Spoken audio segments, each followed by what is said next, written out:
Hola Lady, buenos días. ¿Cómo está? ¿Cómo amaneció?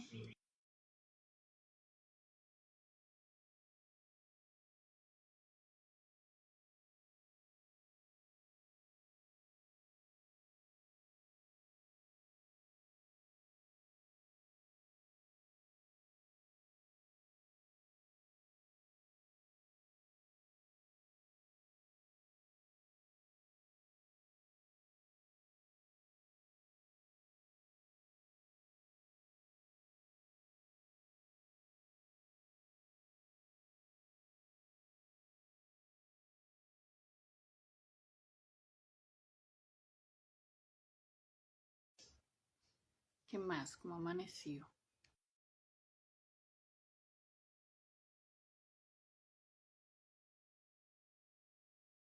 Estamos esperando un momentico que de pronto no sé si no le llega la invitación a Liri o no ha podido conectarse, ¿vale?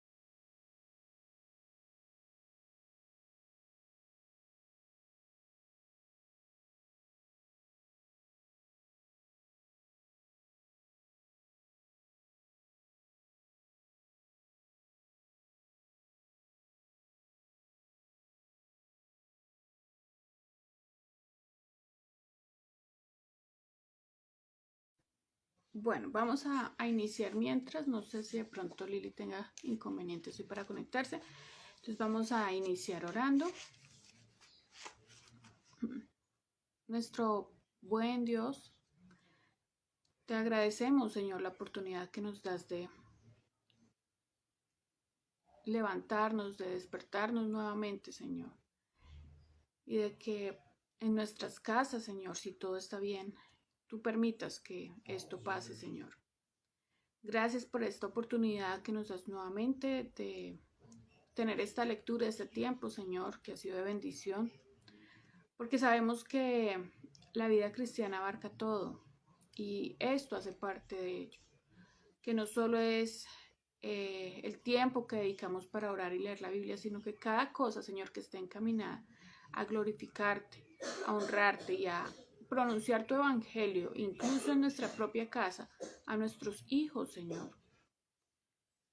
Es parte de tu reino, Señor, y por eso te bendecimos. Danos sabiduría, Señor, para entender esta filosofía. Ayúdanos, Señor, también a retener lo bueno y a desechar lo malo. Y ayúdanos, Señor, a aplicar tu gracia sobre nuestros hijos, Señor, a aplicar tu dirección, Señor. A mostrarles cuál es tu voluntad y a partir de ello, Señor, entonces llevar una vida de amor, pero de disciplina que van de la mano, Señor. Ayúdanos a ser padres que te glorifiquen, no padres que irriten a sus hijos, Señor, por la falta de dirección, sino padres que te honren, Señor, en todo lo que hacemos, no solo en la escuela, en el hogar, sino en todas las cosas, Señor. Ayuda también a estos matrimonios. Sé que hay familias, Señor, que tienen problemas en su matrimonio. Yo te pido que les guíes y que les ayudes, Señor. Ayuda también a esos padres para con sus hijos y a esos hijos para con sus padres, para que aprendan a someterse, a obedecer, porque esta es tu voluntad, Señor.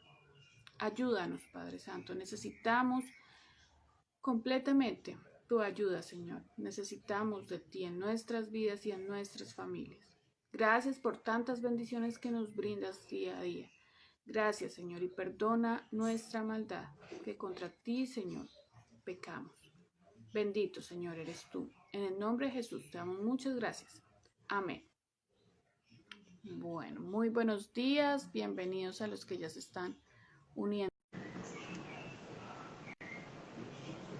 Buenos días. Hola, muy buenos días. Hola Lili, buenos días. Bien. ¿Qué más? Bien. ¿No les aparecía? Yo ahí. Lady fue la primera que se unió y ahí duramos un momentico como bueno. No, qué pena, es que llegué tarde. Ah, bueno, entonces la culpa no fue Es mía, no me... que, sí, es que yo normalmente estoy saliendo de aquí temprano de la casa y llegué. Ah, bueno, está bien. Bueno, el día de hoy vamos a estar leyendo el punto 18 de la parte 5. La parte 5 son las lecciones educativas como instrumento educativo y el punto 18 es el tema de historia. Entonces, vamos a estar leyendo. Yo organizo acá, esta es un poquito larga. Entonces yo estaría leyendo hasta las vidas paralelas de Plutarco y Lili entonces de ahí en adelante, ¿vale? Y les recuerdo que esta lectura la hacemos con el permiso de Educadores en el Hogar Charles Mason Iberoamérica. Punto 18. Historia. Un depósito de ideas. Mucho de lo que se ha dicho acerca de la geografía se aplica también a la historia.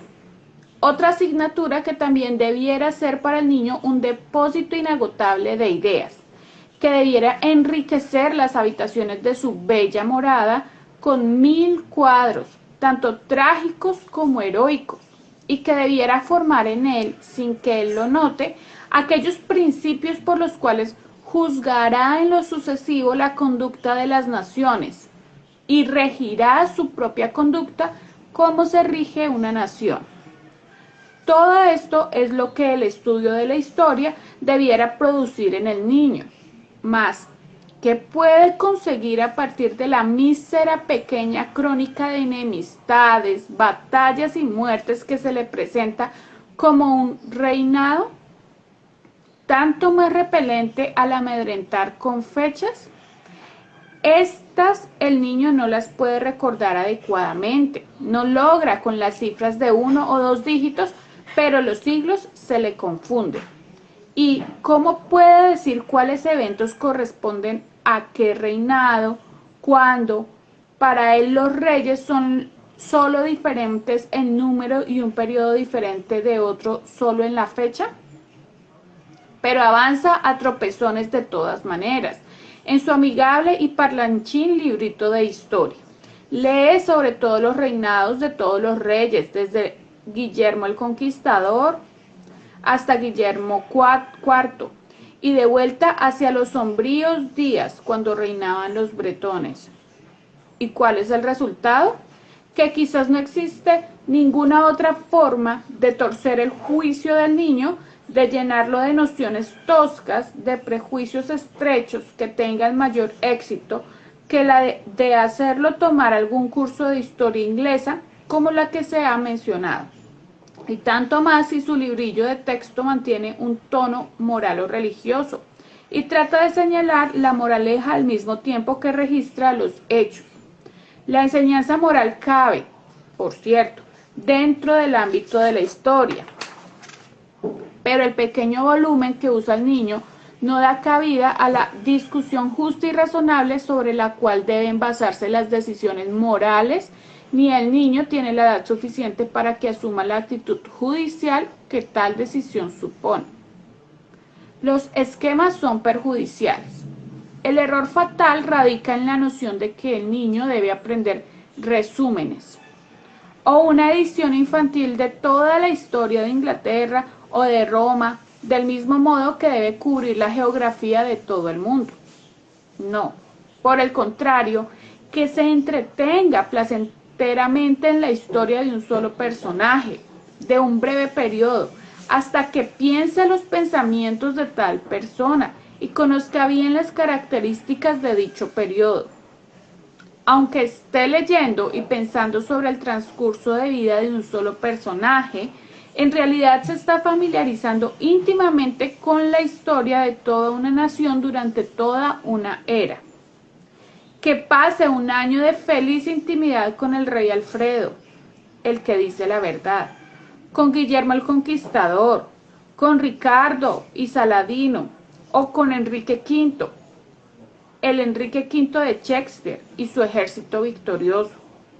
Que conozca de la gente magna y de la gente común, de la corte y de la calle. Que sepa lo que otras naciones estaban haciendo mientras nosotros, en nuestro país, hacíamos esto y aquello. Si llegara a pensar que la gente de otro tiempo era más sincera, más compasiva, de mente más sencilla que nosotros, o que la gente de alguna otra tierra fue en el pasado, en todo caso mejor que nosotros, más beneficioso será para él. Perjudicial es también la mayoría de los libros de historia escritos para niños. Con el fin de lograr esta inteligente enseñanza de la historia, evite, en primer lugar, casi todos los libros de historia escritos expresamente para niños. Y, en segundo lugar, todos los compendios, esquemas y resúmenes. Hoy existen libros de historia para niños que cumplen los requisitos de libros vivientes, por tanto es posible usarlos ya que cumplen con los criterios de dadores de vida que recomendó Miss Mason. En cuanto a los resúmenes, considerando el papel que el estudio de la historia debe desempeñar en la educación del niño, nada se puede decir en su favor. Y en cuanto a los llamados libros para niños, los hijos de padres educados son capaces de comprender la historia escrita con poder literario y no se sienten atraídos por la cháchara de libritos de historia de lenguaje simplificado.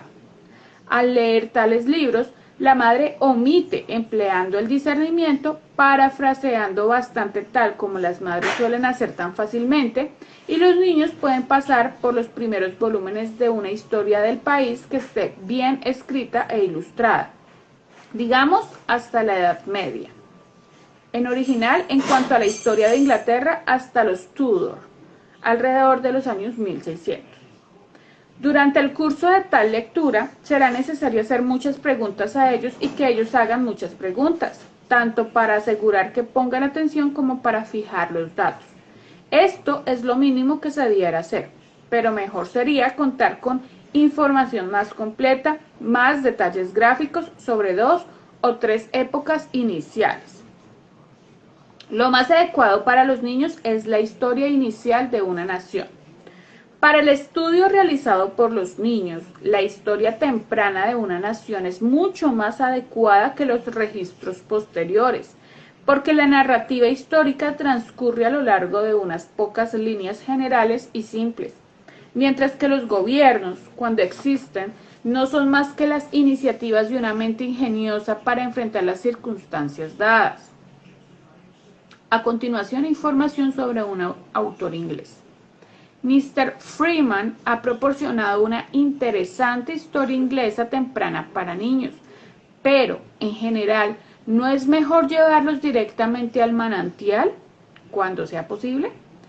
En estos primeros años, mientras no haya exámenes por delante y los niños todavía avancen tranquilamente y a su paso, que obtengan el espíritu de la historia leyendo, por lo menos, una antigua crónica escrita por un hombre que vio y supo algo sobre lo cual escribió y que no recibió de segunda mano.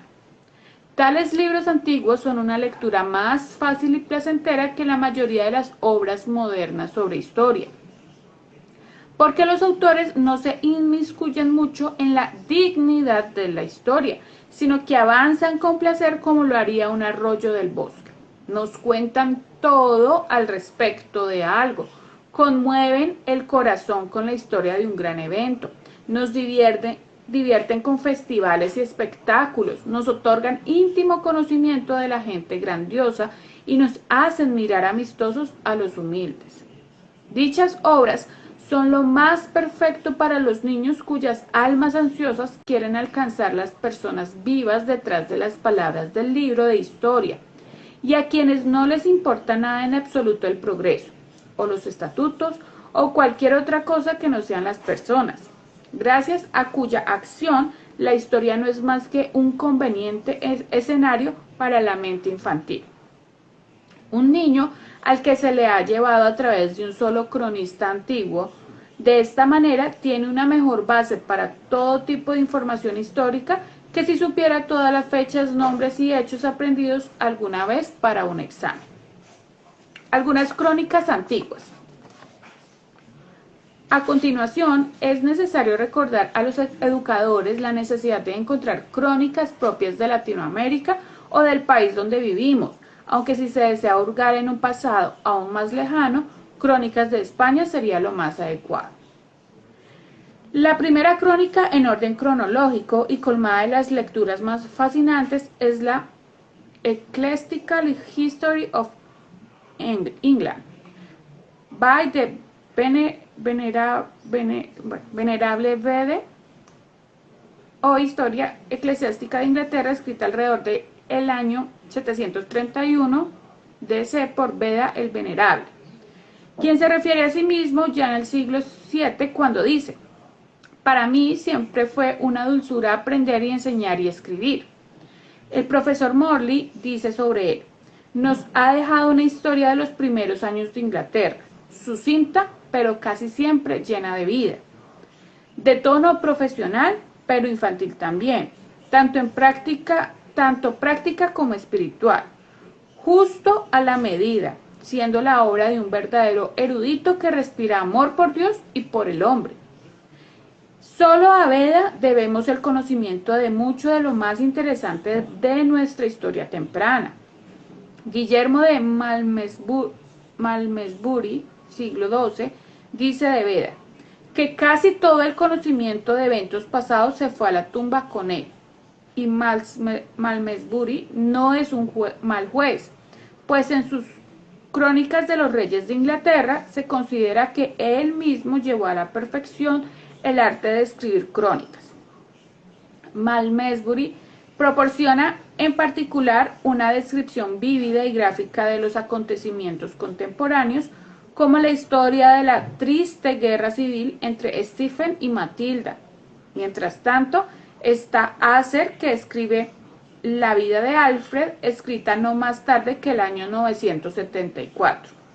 Amigo y compañero de trabajo de Malmesbury, me parece adecuado, dice Asser, explicar un poco más en detalle lo que he oído acerca de mi señor Alfred, y nos cuenta cómo, cuando llegué a su presencia en la villa real, llamada Leonaford, me recibió honorablemente y permanecí ese tiempo con él en su corte alrededor de 8 meses, durante los cuales le leí todos los libros que deseaba y los que tenía en su poder, porque esta es su costumbre más común, tanto de día como de noche, entre sus muchas otras ocupaciones de mente y cuerpo, ya fuera que él mismo leyera o escuchara leer a otras personas. Cuando no estuvo presente para ver por sí mismo lo que describe, como en la batalla de Ashtown, Asser se esfuerza por obtener el testimonio de testigos presenciales. Pero Alfredo, como nos han dicho los que estaban presentes, quienes no mentirán, marchó rápidamente con sus hombres para darles batalla, porque el rey Edelred permaneció mucho tiempo en su tienda en oración. Luego están las crónicas de las cruzadas, narraciones del tiempo de las cruzadas de Ricardo Corazón de León, escritas por Richard of Devizes y Geoffrey de Vincennes, y sobre la cruzada de San Luis, escrita por Lord John de Joinville. No hace falta ampliar la lista. Una de estas antiguas crónicas leídas en un año, o los fragmentos apropiados de una de esas crónicas, y la imaginación del niño resplandece, su mente rebosa de ideas. Resplandece su mente, y la imaginación del niño resplandece, su mente rebosa de ideas. Ha tenido acceso al habla de aquellos que han visto y oído por sí mismos, y la forma práctica en que los viejos monjes cuentan sus historias es exactamente lo que prefieren los niños.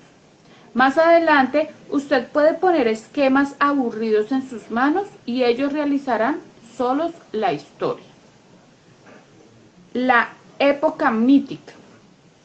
Pero toda nación tiene su época heroica antes de que comience la historia auténtica. Había gigantes en la tierra en esos días y el niño quiere saber sobre ellos. Tiene todo el derecho a deleitarse en los mitos clásicos que poseemos como nación, pero ponerlo junto a un grupo de bárbaros pintados al presentarle por primera vez su gente es un poco difícil. Es hacer que su visión del pasado sea tosca y desnuda como una pintura china. Entonces, ¿qué se puede hacer? Si alguna vez tuvimos una época homérica, hemos perdido todo registro de ella, siendo el pueblo práctico que somos. He aquí otra deuda que tenemos con aquellos antiguos cronistas monacales. Los ecos de un oscuro y rico pasado llegaron, por lo menos al siglo XII, a los oídos de un sacerdote galés, un tal Geoffrey de Monmouth, y mientras Guillermo de Malmesbury escribía su admirable historia de los reyes de Inglaterra, Geoffrey aprovecha de entretejer las tradiciones de los pueblos en una ordenada historia de los reyes británicos, que retrocede hasta el rey Brutus, el nieto de Eneas. Como Geoffrey llegó a saber acerca de los reyes de los que ningún otro historiador había oído hablar, es un asunto sobre el que guarda un poco de picardía. Él dice que lo sacó todo de ese libro en lengua británica de Walter, archidiácono de Oxford, trajo de Bretaña. Sea como fuere, en su obra leemos sobre Gorboduc, el rey Lear, Merlín, Oder Pendragon y lo mejor de todo sobre el rey Arturo, donde el escritor hace que el dedo meñique de su Arturo sea más fuerte que la espalda de Alejandro Magno. Aquí tenemos, en efecto, un tesoro del que los niños debieran disfrutar libremente 10 años antes de que lleguen a leer idilios del rey sobre el rey Arturo. Sin embargo, deben mantenerse cierta precaución al leer Geoffrey de Monmouth. Sus cuentos de maravillas son deleitables, pero cuando abandona lo maravilloso e inventa libremente sobre hechos y personajes históricos, se convierte en un guía confuso. Muchas de estas crónicas escritas en latín por los monjes deben leerse en un inglés legible, con la única precaución de que la madre pase la vista por las páginas antes de leerlas en voz alta. Froissart es el más encantador de los cronistas. Él mismo, domesticado en la corte de la reina Filipa, cuando eligió estar en Inglaterra. ¿Y de quién más podría aprender el niño la historia de las guerras francesas? Y así de todo lo demás para lo que haya tiempo. Según el principio de que, siempre que sea posible, el niño debiera obtener sus primeras nociones de un periodo dado, no de un historiador, el comentarista o crítico modernos, sino de las fuentes originales de la historia, los escritos de los contemporáneos del tiempo estudiado. Sin embargo, la madre debe emplear discriminación al escoger las primeras crónicas, ya que no todas son igualmente confiables. Las vidas paralelas de Plutarco. Del mismo modo, las lecturas de las vidas paralelas de Plutarco brindarán la mejor preparación para el estudio de la historia griega o romana. Alejandro Magno es algo más que un nombre para el niño que lee este tipo de cosas. Un día, el tesalio Filónico trajo al caballo bucéfalo para vendérselo a Filipo por 13 talentos. Bajaron a la llanura para probarlo y el animal se mostró rebelde y todo punto intratable. No permitía que lo montasen ni toleraba la voz de ninguno de los escuderos de Filipo, sino que se encabritaba contra todos. Filipo, irritado, mandó que se lo llevaran por considerarlo completamente salvaje e indomable. Pero Alejandro se presentó diciendo: ¿qué caballo están desperdiciando? Todo por no poder manejarlo debido a su inexperiencia y a su falta de energía. Al principio Filipo guardaba silencio, pero como Alejandro seguía hablando entre dientes y se mostraba desconsolado, dijo: ya que les hace reproches a personas de más edad que tú, ¿es que acaso consideras que sabes más que ellos o que puedes manejar mejor el caballo? Alejandro respondió: al menos este lo manejaría mejor que otro. Y si no lo consigues, ¿qué castigo estás dispuesto a aceptar por tu temeridad? Por Zeus, dijo Alejandro, pagaré el precio del caballo. Hubo risas y enseguida quedó formalizada la apuesta entre ambos.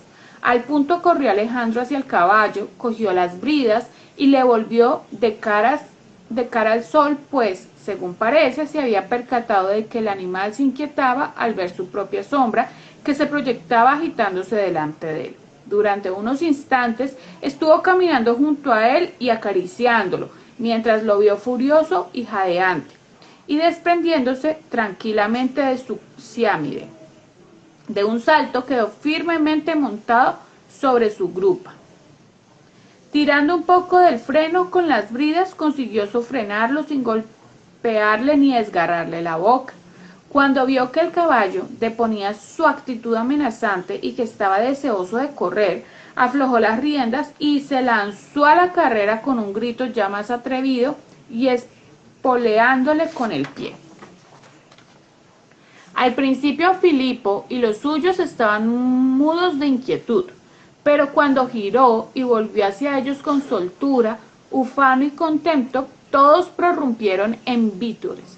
Y se dice que su padre lloró de alegría y que al desmontar su hijo le besó en la frente y le dijo: hijo mío, búscate un reino a tu medida, pues Macedonia es demasiado pequeña para ti. Aquí, nuevamente, en la traducción mencionada de Jorge Vergúa Cabero, Salvador Bueno y Morillo y Juan Manuel Guzmán Hermidia, editorial Credos, obtenemos el tipo de vívida presentación gráfica que hace que la historia sea tan real para el niño como lo son las aventuras de Robinson Crusoe. En resumen, para los niños, saber todo lo que puedan acerca de un periodo breve es mucho mejor que conocer los esquemas de toda la historia. En segundo lugar, los niños son bastante capaces de captar ideas inteligentes en un lenguaje inteligente y de ninguna manera debieran quedar excluidos de lo mejor que se ha escrito sobre el periodo que estudian. Libros de historia.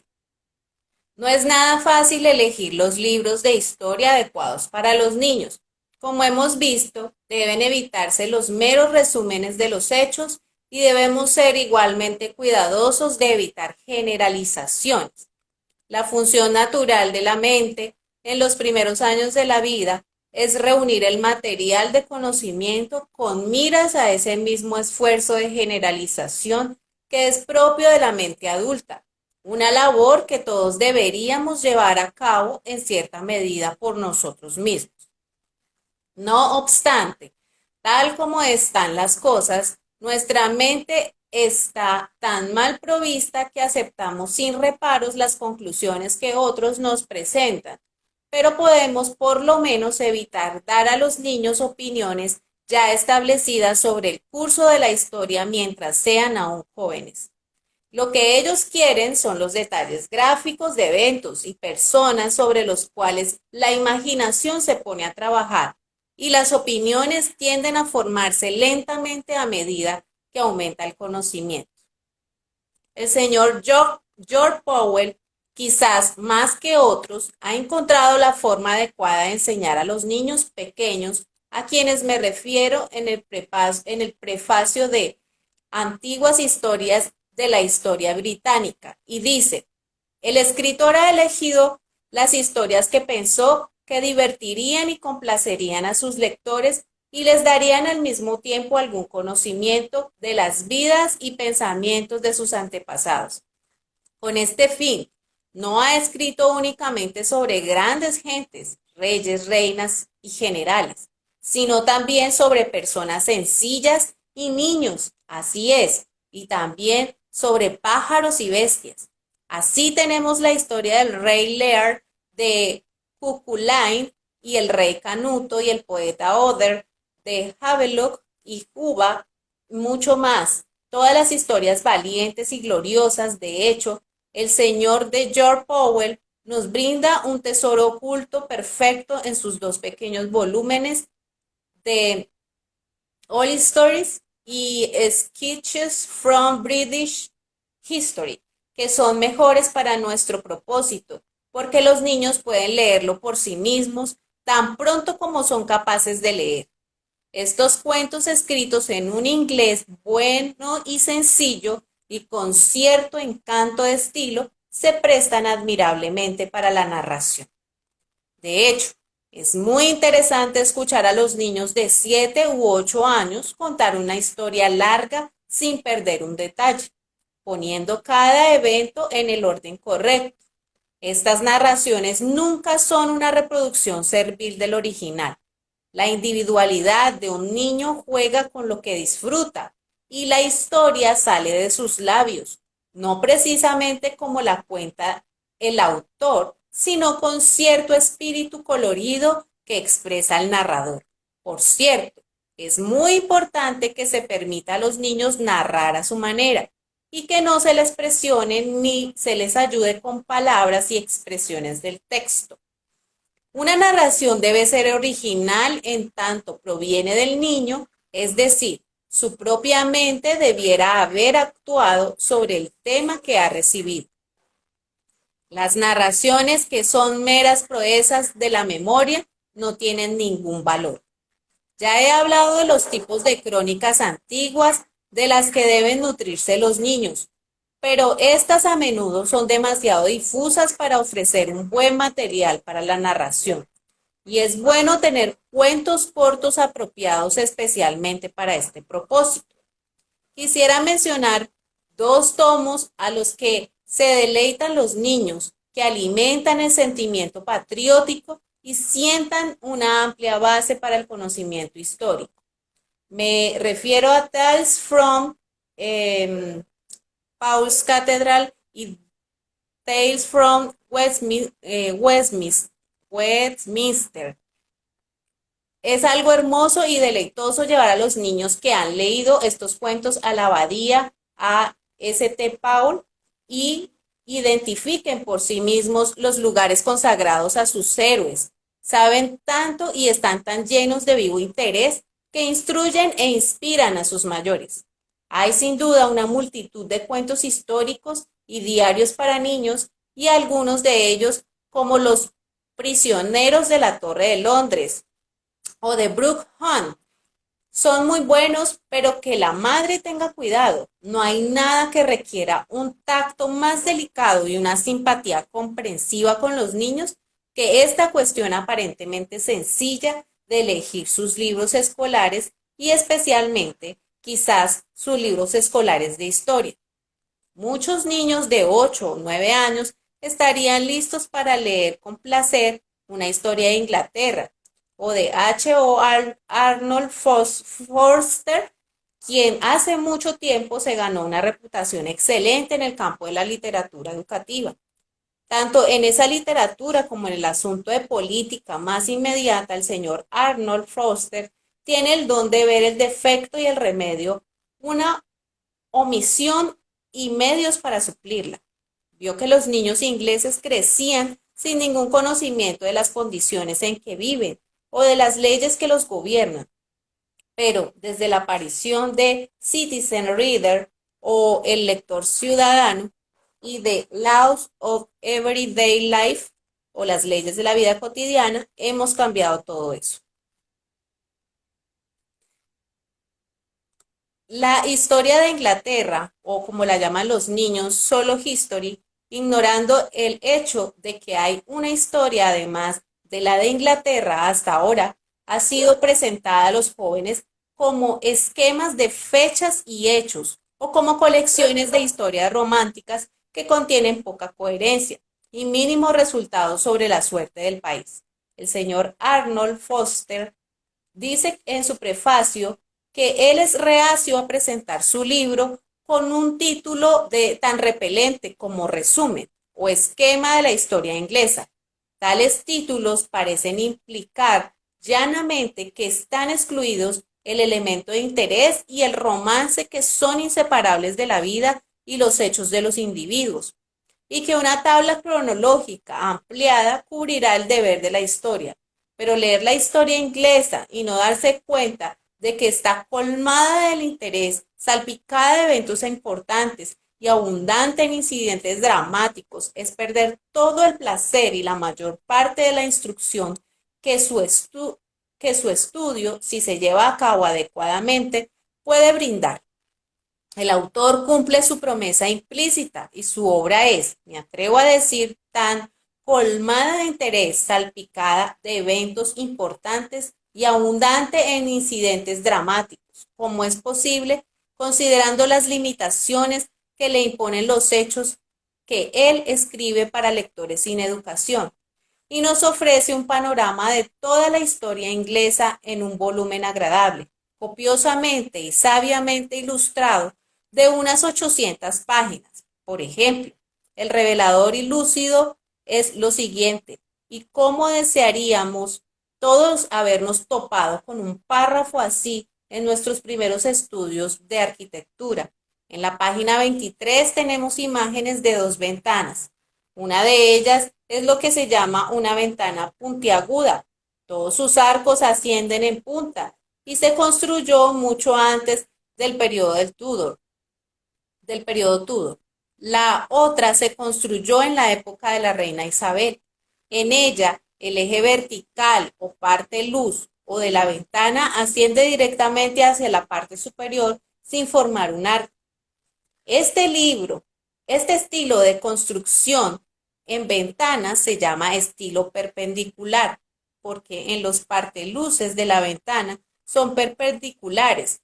Algunos de los edificios más famosos de Inglaterra que se construyeron en la época Tudor y el estilo perpendicular son la capilla de King's College en Cambridge y Hatfield House, la residencia del marqués de Salisbury y de Hertfordshire.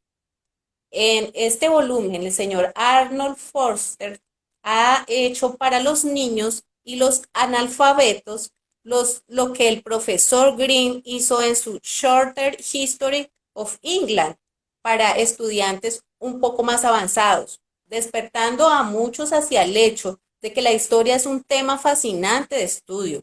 He aquí una verdadera introducción a la verdadera historia. Las descripciones de personajes son en especial una valiosa característica de la obra. Fechas. A fin de dar precisión a lo que pronto puede convertirse en un conocimiento bastante amplio de la historia, tome una hoja larga de papel o cartulina y divídala en 20 columnas, dejando que el primer siglo de esta era cristiana quede en la mitad y que cada columna restante represente un siglo antes de Cristo o después de Cristo, según sea el caso.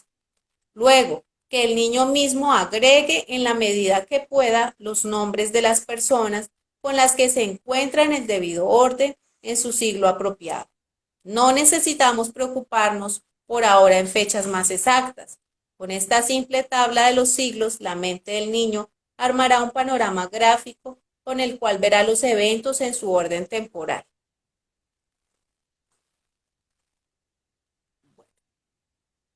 ¿Seguimos, Nasli?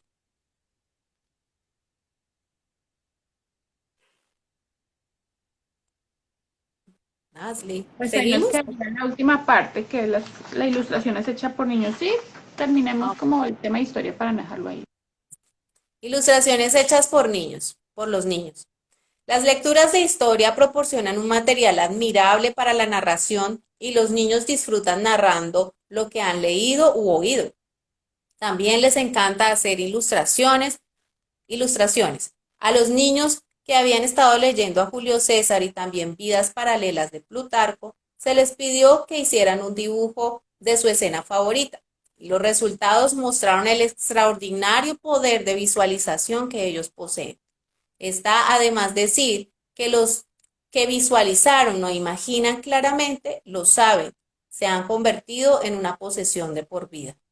Los dibujos de los niños en cuestión son interesantes desde el punto de vista psicológico, ya que muestran qué diversos y a veces desconocido es lo atrayente para la mente infantil. Y también que los niños tienen el mismo placer intelectual que las personas de mente cultivada a desarrollar nuevas observaciones y sugerencias.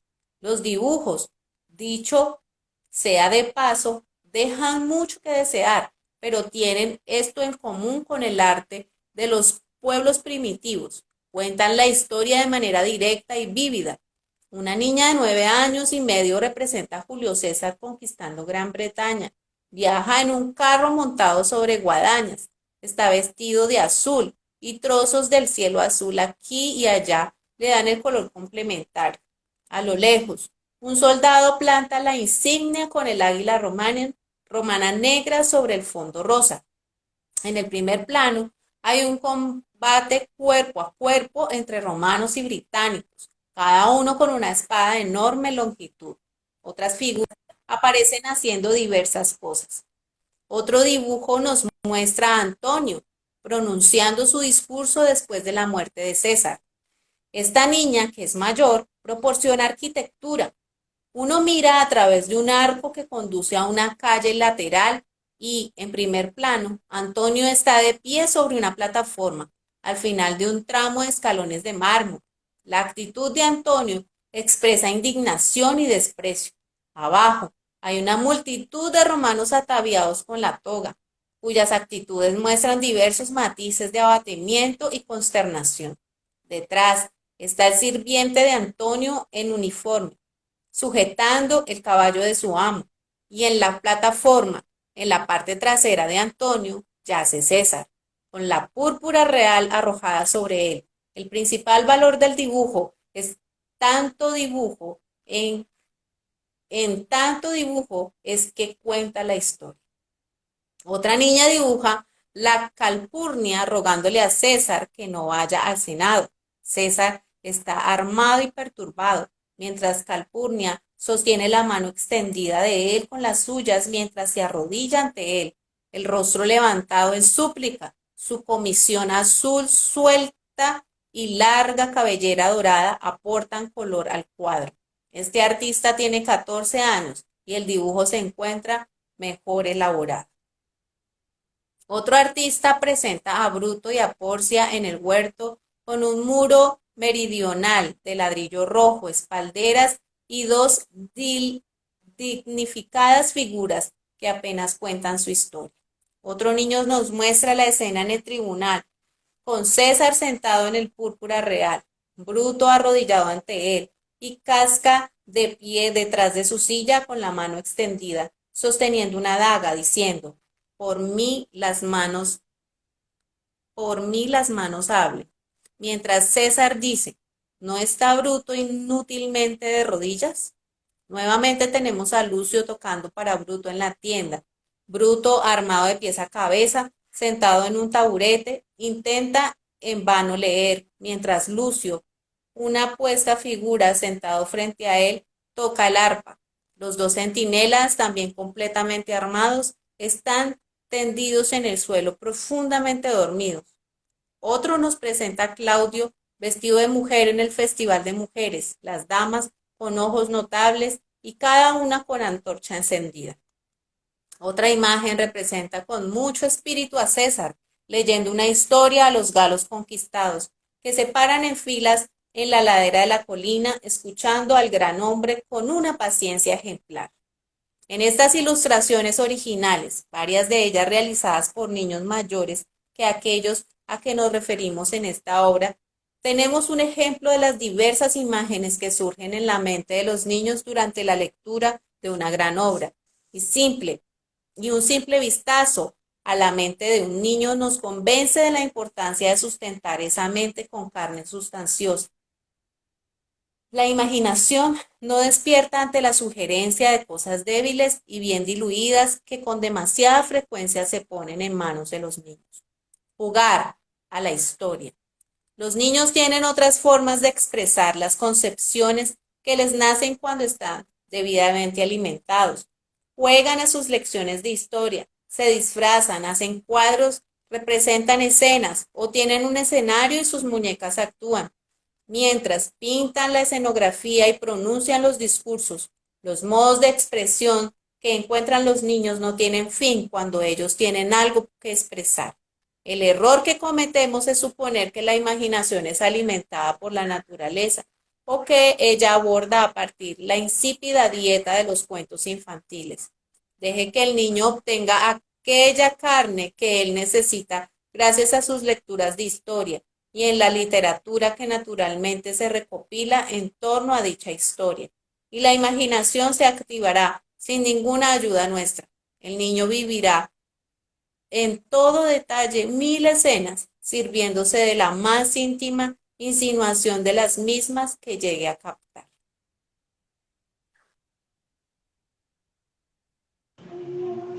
Gracias, Lili. Un poquito largo el tema historia. Pero bueno, yo creo que muy En completo. inglés. Ah, Y muchos ¿cómo? títulos en inglés. Sí, sí, pues claro, habla de la historia de Inglaterra, pues. Pero bueno, muy completo el tema.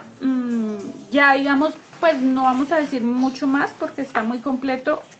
De pronto algunas sugerencias, más adelante vamos a ver que fueron para niños más grandecitos, por ejemplo el libro de las centurias es para niños a partir de los 9 años en adelante.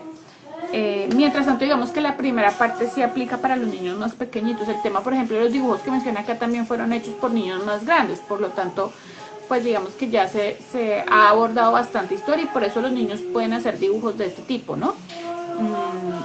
Pero pues digamos que sí tomar las sugerencias que se dieron inicialmente para los niños más pequeñitos.